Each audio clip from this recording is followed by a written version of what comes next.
कर जाते हैं। तो पहले तो ये सोचना चाहिए कि जो ज्ञान दास दे रहा है वे वेदों में प्रमाणित है। फिर दूसरा, इस दास को पता है कि अकेला कौन से मंत्र से क्या लाभ होगा, उसको जोड़ देने से उसका क्या बेनिफिट होगा।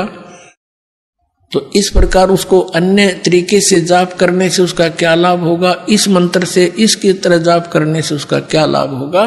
तो ये डॉक्टर ही बता सकता है उस यूज ऑफ द मेडिसिन और उसके बेनिफिट।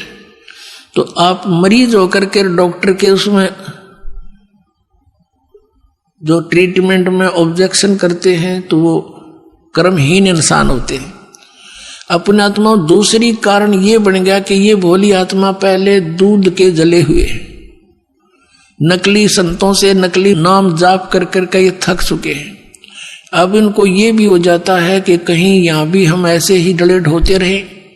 तो उसके लिए प्रार्थना करता है दास बार बार के उपदेश लेने से पहले आप जी पूर्ण रूप से अपनी शंकाओं का निवारण करवाएं और फिर दीक्षा लो। 10 दिन पीछे ले लो, महीना पीछे ले लो, इतने दिन बीत गए और 10 दिन सही, 1 महीने 2 महीने पीछे ले लो।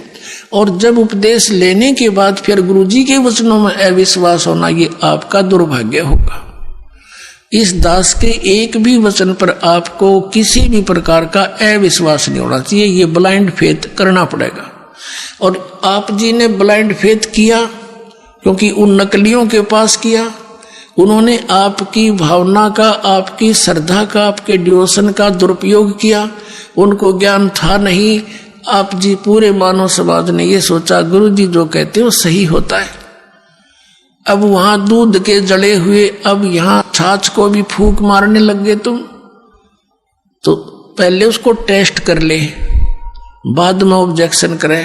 यानी नाम लेने के बाद फिर मन में दोष आता है तो आप नाम रहित हो जाते हो। ये बहुत भयंकर और नाजुक दौर होता है इस भक्ति का। और काल ये चाहता है, उसने इसीलिए तो सारा जुगाड़ जोड़ रखा, नकली नरेश संत बना दिए। इंद्रादास स्वामी, धन धन सतगुरु, जय गुरुदेव, और ये जनोद वाला, और ये जगमाल वाली वाला, ये सतपाल जी महाराज, और ये तेरे बाल योगेश्वर, और यह साराम उड़े निरंकारी, ये देश का देश धका दिया काल ने और खक नहीं इनके पास।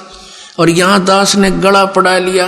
15 साल हो गए रह रहकर इस ज्ञान को सुनाते। आपके इसी ज्ञान को सुनाने के कारण आप तक सत्य को पहुंचाने के लिए इस दास के ऊपर कितने बुरे आरोप लगाए गए, जेल में डाल दिया, क्रोथा कांड करवा दिया इन दुष्ट लोगों ने, क्योंकि इनकी रोजी रोटी बंद हुई थी।